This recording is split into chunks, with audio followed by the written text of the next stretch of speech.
Una mejor manera de vivir con el pastor Robert Costa. Hay una hermosa historia que nos habla de que es maravilloso lo que ocurre cuando Dios nos llama, cómo Él actúa. Y comenzaré con este versículo del Antiguo Testamento. Dichosos vosotros los que sembráis junto a todas las aguas. Era medianoche en Filipos, la ciudad dormía, pero en la cárcel había hombres despiertos. Los presos se esforzaban por escuchar los sonidos de los himnos y las oraciones que procedían de la celda de máxima seguridad.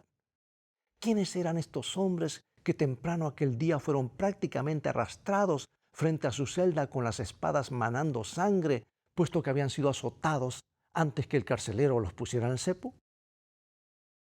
¿Quién era ese Jesús en cuyo nombre oraban, que murió en una cruz para que los hombres pudieran ser salvos? ¿Qué quisieron decir cuando se refirieron a que Jesús habría venido a salvar a los pecadores sin que nadie lo viera?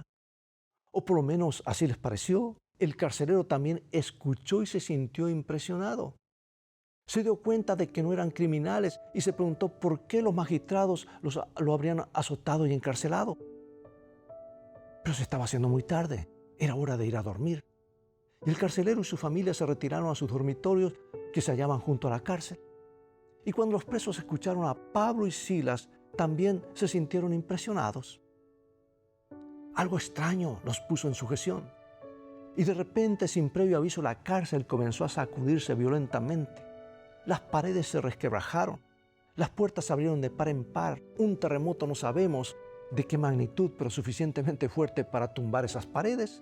Las barras y los cerrojos se corrieron como si los movieran manos invisibles. El carcelero que se había despertado abruptamente corrió hacia la prisión. Y al ver que las puertas estaban abiertas de par en par, se imaginó que sus presos habrían de huir. Bien sabía que Roma reclamaría su vida por la de sus presos que hubiesen escapado. Y solo necesitó un instante para decidir que el suicidio era preferible a la ejecución.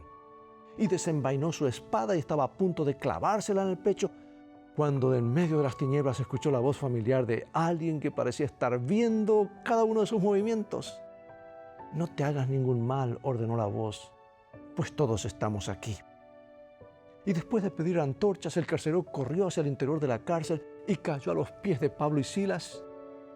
Y después, pasando por alto los reglamentos de la prisión, los condujo a su casa, lavó sus heridas y les preguntó: ¿qué debo hacer para ser salvo?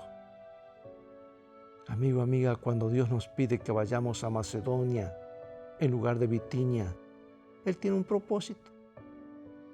El cumplimiento de ese propósito puede llevarnos por senderos dolorosos, como le ocurrió a estos discípulos. Pero la recompensa de ver almas salvadas para el eterno reino de Dios realmente vale la pena y es siempre una mejor manera de vivir.